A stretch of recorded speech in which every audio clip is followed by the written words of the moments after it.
Salut à toutes et tous, j'espère que vous portez bien. Ça va Claude Nord? Ça va Claude Nord? Ouais, voilà, c'est ça que je veux, c'est ça qu'on veut. Bon, petit disclaimer, je suis comme vous en train de digérer, donc j'attends de vous de la force et de l'énergie. Aujourd'hui, on va parler de Daily Clean. C'est un sujet sur lequel j'ai eu la chance de travailler. C'est un super projet, open source, développé en grande partie en Quarkus, et qui va vous permettre en 2 mots d'allumer ou d'éteindre de manière ponctuelle ou planifiée vos environnements Kubernetes. Qui ne sait pas du tout ce que c'est que Kubernetes ici? Oh, ça va. Bon ben, nickel. Vous en savez tous plus que moi, je pense. Et puis, vous venez peut-être de la conférence juste avant, donc je pense que vous devez avoir plein d'infos, donc c'est cool. Je vais me présenter. Moi, c'est Guillaume. Je travaille chez AXA France depuis un certain temps maintenant. Moi, ma main, c'est le Java. Donc, j'ai beaucoup fait de projets en Java. Et aujourd'hui, je suis Machine Learning Engineer chez AXA France. Donc derrière le nom qui claque, il y a un vrai boulot, je vous rassure. Pour ceux qui ont la chance de voir la présentation de Guillaume ce matin, vous allez avoir une bonne idée de la chose. Si c'est pas le cas, c'est pas grave, j'en parlerai rapidement pour mettre un peu de contexte, mais c'est pas l'essentiel de la présentation aujourd'hui. Waouh, je vais éviter de me casser la tronche. Et comme vous pouvez le voir, quand on m'a pris le portrait, j'étais également en digestion. Bonne tête de fatigué. Ça devait être bon en plus, je pense que. Voilà. Et histoire de se mettre en jambes, je vous propose une démo. Alors évidemment, comme j'aime me mettre en difficulté, je vais la faire en ligne avec vous.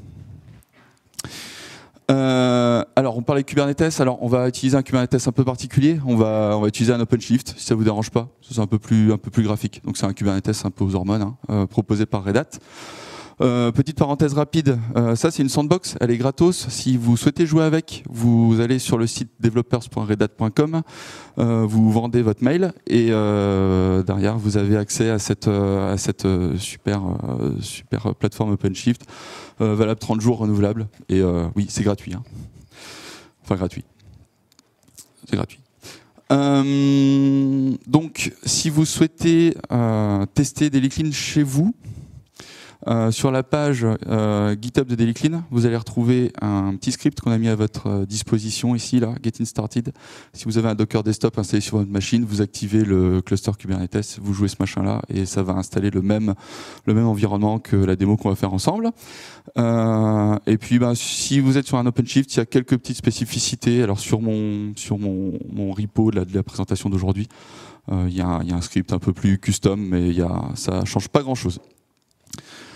Donc comme vous le savez, Kubernetes est organisé en namespace. Donc là, je vais travailler sur un namespace qui représente mon environnement de dev sur mon projet GThomas 59800.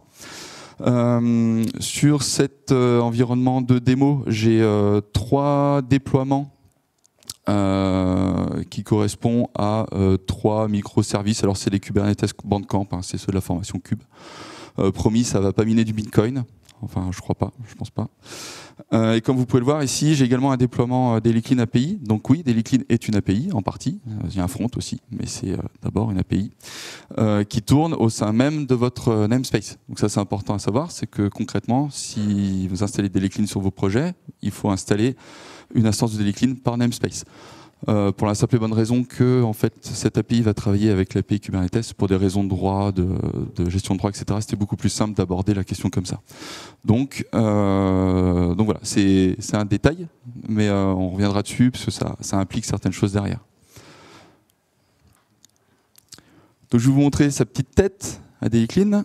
Hop, est-ce que je vais y arriver? Oui. Donc voilà Daily Clean. Donc comme je vous le disais, étant donné qu'on a une instance par environnement, donc par namespace, en fait vous avez déjà première info, le namespace sur lequel vous êtes en train de travailler. Vous avez un premier encart ici qui va vous permettre d'allumer ou d'éteindre votre environnement. Donc là, par exemple, si je clique sur Off et que je fais Submit, il va se passer des trucs. Et en fait, ça va... alors je viendrai un peu plus dans le détail juste après sur qu'est-ce qui se passe. Mais voilà, comme vous pouvez le voir, mes déploiements. Alors j'ai un réplica par déploiement, je me suis pas trop emmerdé, il n'y a pas de réplica, mais ça marche avec autant de réplicas que vous voulez, qui sont bien en train de se terminer. Je vais rallumer mon environnement ici, vous faites on. Comme vous pouvez le voir, on a une petite pastille là qui vous donne l'état de votre environnement. Rouge, il est arrêté. On a essayé de trouver les bonnes couleurs. Orange, il est en train de démarrer. Et vert, il est démarré. J'espère que c'est logique. Voilà. Alors, sur le principe, comment ça fonctionne? Comme vous pouvez le voir là, dès que j'ai commencé à cliquer, j'ai des jobs là qui sont exécutés. Donc, en fait, ça marche avec des jobs. Concrètement, alors comme vous le savez, quand on travaille avec Kubernetes, si jamais vous voulez éteindre votre environnement, par exemple, on est bien d'accord que l'option je prends les pods et je les supprime ne fonctionnera pas. Si j'essaie de supprimer un pod, qu'est-ce qui se passe? Il supprime, il se recrée, on est d'accord. Donc ça marche pas. Par contre, on peut travailler, mais ça vous le savez probablement, avec tous les outils de scaling, la scaling to zero. Il suffit de travailler en fait directement avec les déploiements. Vous venez changer le nombre de réplicas. Donc si j'en veux 3, je peux en mettre 3, mais si je veux en mettre 0, je peux en mettre 0. Puis une fois que vous faites ça, évidemment, ça supprime vos pods. Donc ça, concrètement, sur le principe, le job qui est exécuté par Daily Clean, il va parcourir vos déploiements, il va passer vos nombres de réplicas à 0, de x à 0. Et pour l'allumage, il fait l'inverse, il le passe à 1. Donc voilà comment ça fonctionne. Je vais revenir sur ma petite topologie, parce que la vue elle est cool. Paf, hop, et si je continue le parcours de notre page, alors là vous avez une liste des déploiements, on vous rappelle tous les déploiements qui se trouvent sur votre namespace. Quand vous survolez le nom de votre déploiement, vous retrouvez les ressources qui sont utilisées, CPU, RAM. Vous retrouvez également vos nombres de réplicas attendus et en cours et ready. Et vous avez une estimation de coût, on en reparlera après sur l'estimation de coût. Un code couleur également en fonction du déploiement. Quand il est bleu, il est allumé. Bon, peut-être moins logique, mais c'était peut-être plus visible que le vert. Orange, il est dans un état stationnaire. Rouge, il est éteint. Et vous avez un code couleur là aussi sur celui-ci qui est noir. Pourquoi? En fait, parce que là, comme vous pouvez le voir, il s'agit de Daily Clean API. On est d'accord qu'on n'a pas envie que l'API Daily Clean se fasse harakiri. Enfin, en tout cas, moi, je le veux pas. C'est moins cool. Et du coup, en fait, on a prévu de rajouter un label. Vous savez, il y a des labels dans les déploiements, enfin dans tous les objets. On rajoute un label qui dit, non, ce déploiement-là n'est pas éligible au Daily Clean, donc il ne sera pas Daily Cleané. C'est la même chose avec ce machin-là. Alors, lui, il est un peu particulier. C'est pour ça que j'ai une conf un peu particulière pour l'OpenShift. C'est un web terminal qui est très pratique dans OpenShift. Donc lui, c'est pareil. J'ai mis non, je ne veux pas que tu te déclines. Voilà, lui, il est arrêté parce qu'il s'arrête tout seul. C'est OpenShift, c'est la sandbox qui le gère. Vous avez également, à la toute fin de la liste, vous avez les totaux des coûts estimés au mois et à l'année. C'est vrai que j'ai pas dit, on a une colonne du mois, on a une colonne par année. Ce que vous payez, ce que vous êtes amené à payer si vous n'utilisez pas Daily Clean, et ce que vous économisez quand vous utilisez Daily Clean. Bon, là, en l'occurrence, c'est 0, peut-être à Toto. Bon, pourquoi? Parce que, en fait, en gros, le principe de Daily Clean, comme je disais tout à l'heure, c'est on éteint aussi de manière planifiée. Ce que vous pouvez faire ici dans cet onglet configuration. Là, vous pouvez spécifier l'heure, une heure de démarrage et une heure d'extinction, tout simplement. Soit jour ouvré, soit tous les jours pour le démarrage. Je vais mettre, comme vous, j'aime pas bosser le week-end, donc je vais mettre de lundi à vendredi. Et puis on éteint à 16h. Et puis on submit. Et puis voilà. Vous pouvez faire toutes les combinaisons que vous voulez. En l'occurrence, moi, c'est un truc que j'aime bien faire. Par exemple, ma pré-prod, je m'en sers 3 fois l'an, donc j'ai pas forcément besoin qu'elle démarre tous les jours. Donc, ce que vous pouvez faire, c'est que vous pouvez juste paramétrer une heure d'extinction. Et puis, quand vous avez besoin de votre pré-prod, vous l'allumez ponctuellement avec le bouton tout au-dessus là. Et puis, soit vous pensez à l'éteindre et puis vous l'éteignez tout de suite après. Soit, sinon, tant pis, vous avez toujours un garde-fou qui, de toute façon, viendra le soir pour éteindre votre environnement. On est d'accord, faire l'inverse n'aurait aucun sens. Faire ça et ça, je vous le déconseille, ça sert à rien. Vous pouvez essayer, mais ça va pas servir à grand chose. Et alors, sur comment ça fonctionne, cette planification, alors vous le savez peut-être ou pas, dans Kubernetes, vous avez un truc qui s'appelle les cron jobs. tout bêtement. Donc en fait, ça fonctionne avec les cron jobs, hein, de manière, ça crée. D'ailleurs, je crois qu'on doit le voir là. Ah, évidemment. J'ai niqué mon truc. Voilà.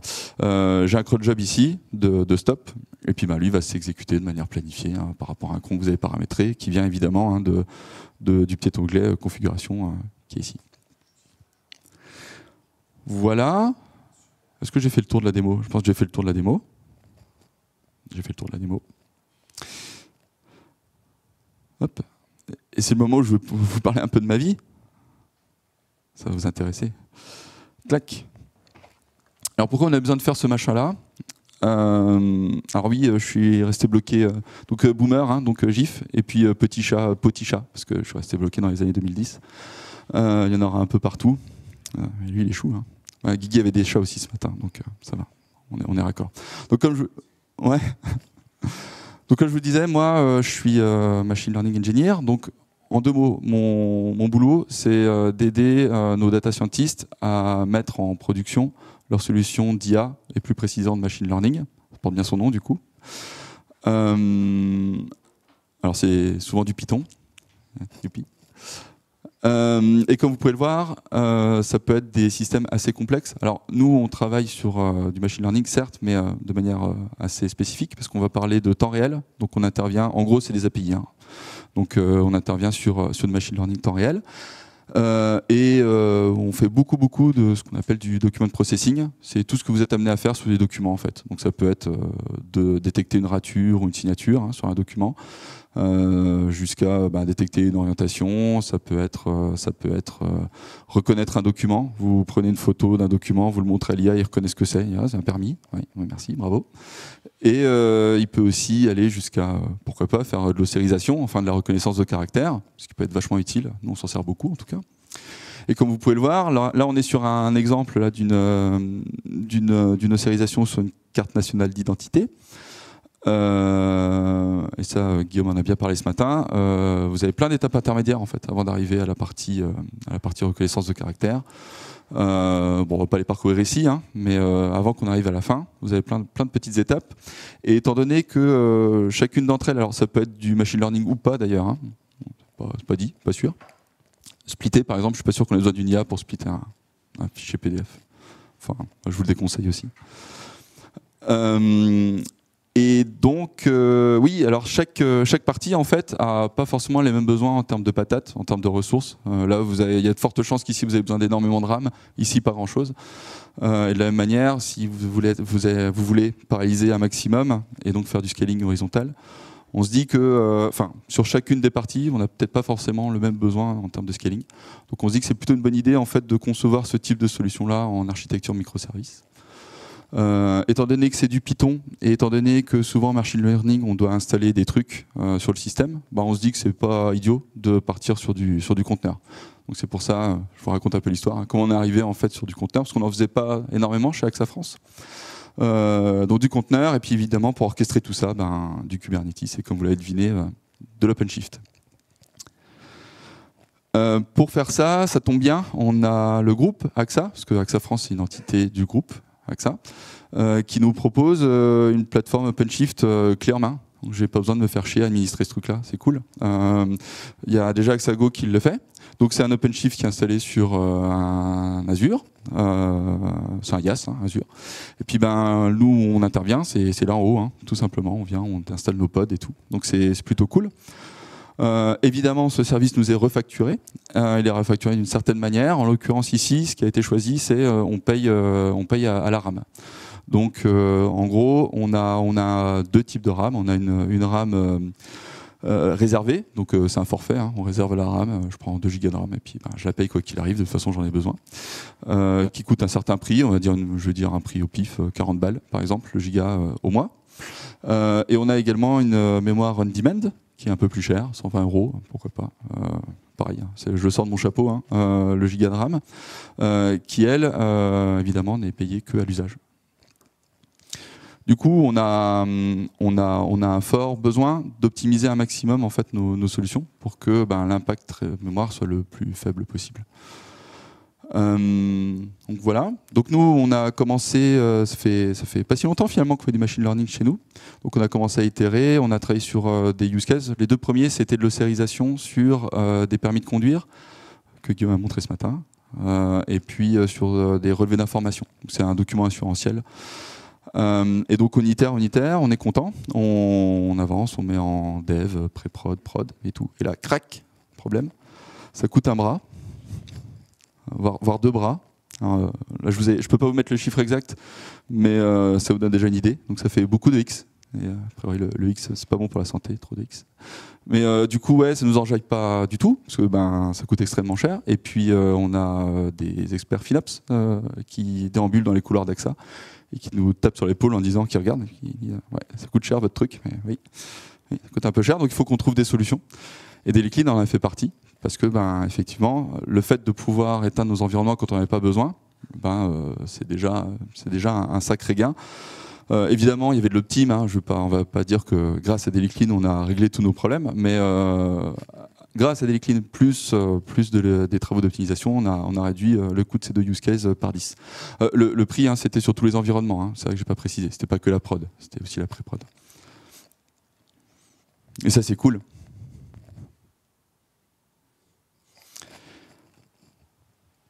Dailyclean, qu'est-ce que c'est? Vous avez bien compris. Par contre, j'aimerais bien vous faire un petit peu de,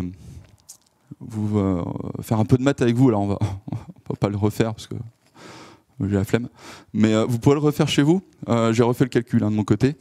C'est Julien Hatzig, qui est expert FinOps au groupe AXA, qui a fait cette démonstration-là et ce calcul-là. Et j'ai trouvé que les rapports, quand on met les chiffres en fait en évidence, ça sensibilise pas mal à la pratique du Dailyclean.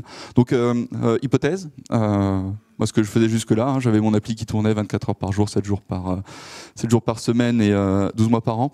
On va partir du principe que c'est une application standard AXA. On ne va pas parler de machine learning particulièrement ici. Pourquoi? Parce qu'en fait, on se rend compte, c'est plus pour vous, c'est plus pas forcément amené vraiment que dans notre cas. Mais on se rend compte que chez AXA France, et je pense que pour vous, ça doit être le cas aussi, nous, la plupart de nos applications sont utilisées par des agents en assurance. Et puis, comme vous et moi, ils n'aiment pas bosser la nuit. Donc, on peut se dire que concrètement, notre application, elle est utile en production que éventuellement 12 heures par jour pour ceux qui commencent tôt et ceux qui finissent tard. Pareil, je sais pas vous, moi j'aime pas bosser le week-end, les agents non plus. Donc on peut se dire que on peut peut-être faire l'économie de, concrètement l'application n'est pas forcément très utile le samedi et le dimanche. Donc on peut se dire que concrètement l'appli est utile que 60 heures par semaine. Et puis par mois on est à peu près à 20 jours par mois, ouais. Donc on a 240 heures. En fait, quand on dit ça et qu'on fait le calcul inverse en se disant, voilà, quelle est l'inutilité en fait de mon application qui tourne en production à fond de balle tout le temps, on se rend compte qu'en fait, pour les usages qu'on a définis, c'est-à-dire des agents qui sont normaux et qui travaillent la journée et pas le week-end, on se rend compte que concrètement, 12 heures par jour, votre appli sert à rien. Si on le porte à la semaine, 4 jours et demi par semaine, votre appli, elle sert à rien. Si on le porte à l'année, c'est 7 mois par an, votre appli, elle sert à rien. Je vous promets, vous pouvez faire le calcul, c'est incroyable. 67% du temps, votre appli, elle sert à rien. Vous cramez du gaz pour rien pour 67% du temps. En ce moment, le gaz, on est d'accord, on essaie de faire en sorte de le garder. On en crame assez. Donc voilà. Donc moi, quand j'ai eu ce chiffre-là, ça m'a retourné le cerveau. Je fais mais c'est con, qu'est-ce qu'on fait?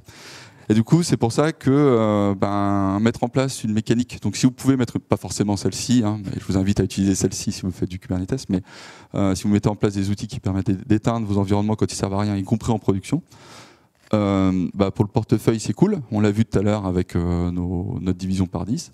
Et puis, c'est bien pour la planète aussi, quoi. Alors, on est d'accord, quand vous faites du Dailyclean, ça ne va pas venir débrancher le serveur dans votre data center, mais bon, c'est déjà un premier pas en fait en tant que dev ou DevOps de se dire voilà, on monopolise en fait nos ressources cloud que quand on en a besoin. Comment ça marche? Vous l'avez compris. Grosso modo, sur la partie planification, c'est un cron job qui, de manière planifiée, va créer un job. Puis ce job-là va exécuter un script Python qui va venir travailler directement avec les déploiements. pour changer le nombre de réplicas. Je vous ai fait un petit schéma, un magnifique schéma avec des très belles formes. Donc Daily Clean, c'est un front. C'est une API qui travaille effectivement avec l'API Kubernetes. Et puis voilà, vous avez tout le déroulé qu'on avait vu tout à l'heure en fonction des cas. Alors un détail qui me semble important, que je n'ai pas abordé, parce que j'ai quand même dit dans l'introduction et dans le titre, c'est con. Hein. Daily Clean API, c'est une API qui est développée en Quarkus. Alors pourquoi on a fait le choix de Quarkus? Alors déjà parce que moi, je suis plutôt dev Java, donc ça me plaisait plus de faire du Quarkus. Et puis, en fait, si vous vous souvenez bien, on a une instance de Daily Clean qui tourne par namespace. Donc en fait, on va chercher à faire en sorte que le problème ne soit pas pire que le mal. Donc si on a une API qui prend 2 Go de RAM en runtime, bah, c'est con. Du coup, on se dit, bah, tiens, pourquoi on ne ferait pas du GraalVM du coup. Donc GraalVM, hein, c'est une JVM proposée par Oracle qui vous propose un compilateur par anticipation qui vous permet de générer des images natives, en gros des exécutables, qui n'ont pas besoin d'une JVM. Donc c'est une économie que vous faites sur vos conteneurs, pas de JVM. Sur les conteneurs, pas besoin, parce qu'elle n'a pas besoin, elle s'exécute toute seule. Et son empreinte mémoire est réduite. Donc, alors j'ai fait quelques benchmarks, alors c'est très modestement, hein, donc un peu à la zob, hein, on est d'accord, mais j'ai quand même fait quelques tests. Et on se rend compte, enfin je me rendais compte qu'à peu près on pouvait réduire à peu près de 10 fois la conso RAM. Alors c'est pareil, hein, ça dépendra des cas d'usage et ça dépendra de vos use cases. Mais voilà. Et du coup, pourquoi Quarkus? Parce qu'à l'époque, c'était le seul framework qui était compatible et qui fonctionnait avec la compilation native de GraalVM. Aujourd'hui, il y a des alternatives qui existent. Il y a Spring Boot qui arrive.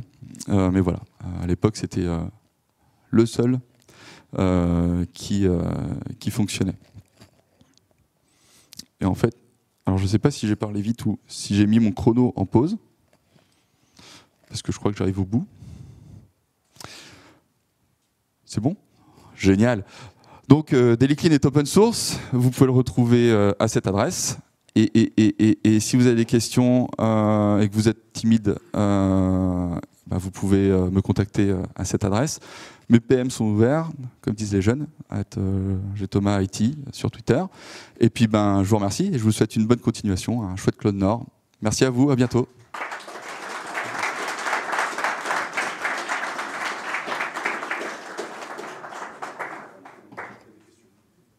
Vous avez des questions? Merci. Merci pour la présentation. De rien. Je voulais savoir par rapport au coût, à la colonne des coûts, qui était tout à droite dans le Ouais. UI, dans le user interface. Les données, elles remontent d'où? C'était des données de facturation interne ou c'est des données qui étaient remontées sur Azure?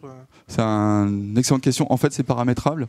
En fait, vu que nous, on est tarifé à la RAM, en fait, on prend la RAM configurée en fait, dans le déploiement et on fait une bête multiplication, en fait, tout simplement. Okay. Et pour que le projet soit utilisable, par exemple, dans un autre contexte AWS hors d'AXA, il faudrait retravailler cette partie-là, c'est ça? Ouais, alors ça va retravailler, mais je crois qu'elle se change dans le front facilement, ou sinon, ouais, on peut toujours proposer un paramètre qui permet de le faire. Oui, ouais, évidemment, c'est open source. Hein, vous pouvez en faire ce que vous voulez. Au contraire, hein, vous le prenez, vous le retournez dans tous les sens. Je veux que vous pouvez lui faire misère sans problème. C'est là pour ça, quoi. Okay, c'est cool. Mais ouais, je t'en prie. D'autres questions, peut-être? Ah.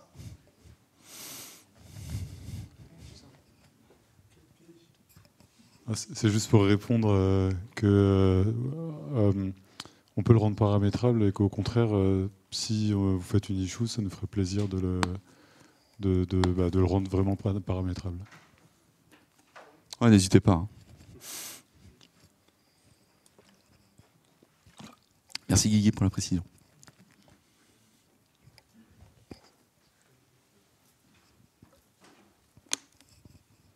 Bonjour, merci pour la presse. Tu en as parlé un peu, mais est-ce que vous avez essayé de quantifier les gains green? Parce que Green IT, on en parle beaucoup en ce moment.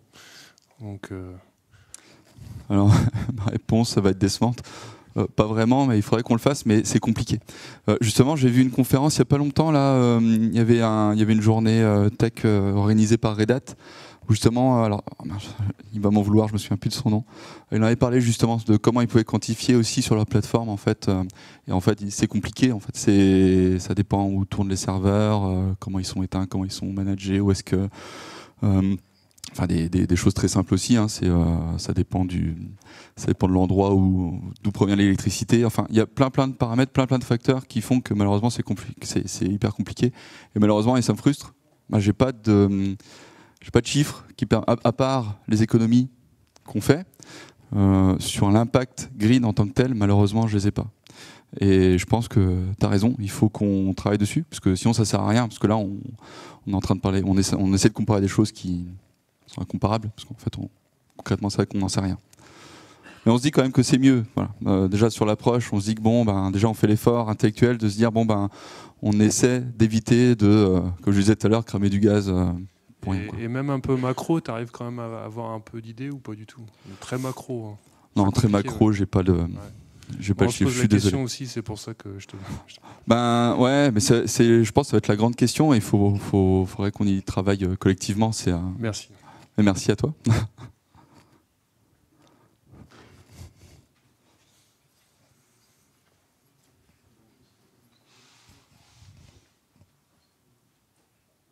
Merci.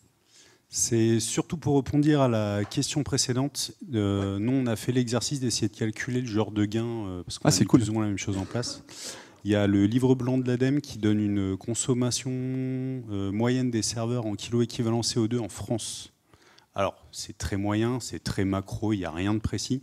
Par contre, ça donne un ordre d'idée, en tout cas, à ce sujet-là. Parfait, on va regarder ça, c'est très intéressant. Merci beaucoup pour l'info. Bon, du coup, peut-être une partie... on compte sur vous, hein, ce soir. Hop, le livre blanc... il est long, le livre blanc? Ouais, ok. Tu nous feras une synthèse? Pas mal d'ACV différentes, en fait, qu'ils ont compilé sur un seul... Ouais, c'est un travail de compilation. Ok. Intéressant, merci beaucoup.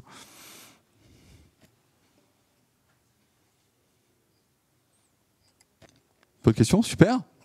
Ah, il y a encore...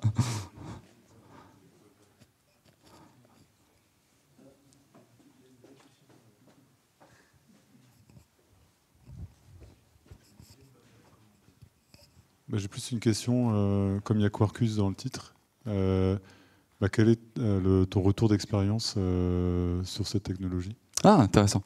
Alors, moi, c'est vrai, en plus, chez AXA, on utilise beaucoup Spring Boot, voilà, pour info.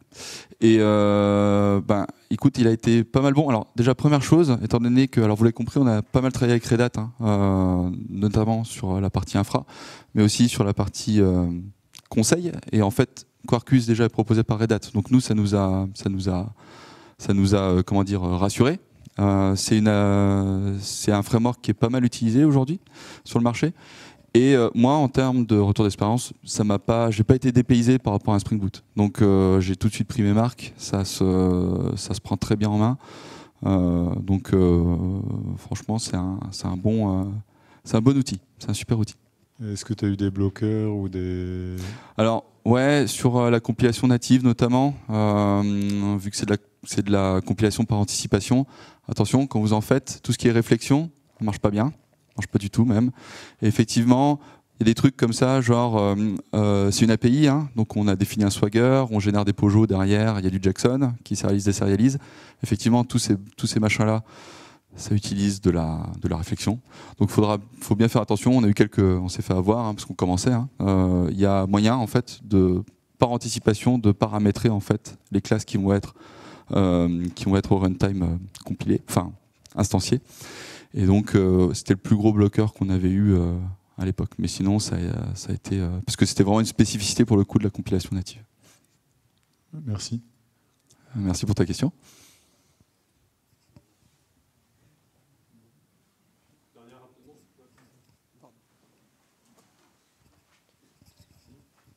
Une question rapide sur les réplicas au redémarrage. Là, ils étaient configurés à 1. C'est quelque chose qui est paramétrable, qui reprend l'ancienne valeur ou... Alors, c'est une excellente question. Pour que ça marche le mieux possible, il il faut mieux faire du GitOps pour le coup. Nous, c'est comme ça qu'on fonctionne, c'est-à-dire que le nombre de réplicas est remis à jour via une mécanique comme flux, par exemple. Sinon, non, il n'y a pas vraiment de persistance ou de paramétrage dédié à chaque déploiement. Ça peut être quelque chose sur lequel on pourrait travailler, mais effectivement, pour que ça marche à son plein potentiel, il faut utiliser une mécanique comme un flux, par exemple. Merci. Merci à toi. Ah Du coup, comme il y a flux, comment ça se passe quand si on a flux, si on éteint les environnements, flux va les rallumer? Oui. Comment ça se passe? Pour les rallumer? Oui. Ah, pour pas les rallumer? Ouais, est-ce que c'est compatible avec le GitOps, justement?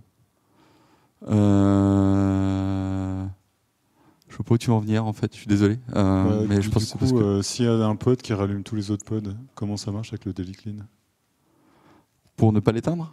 Pour pas que flux rallume tout l'environnement. Ah oui, très bonne question. Bah, il faut éteindre flux aussi. Tout bêtement. On chante flux au passage. Et effectivement, quand on le redémarre en même temps. Mais oui, pardon, excuse-moi. Ouais. Très bonne question. Merci beaucoup.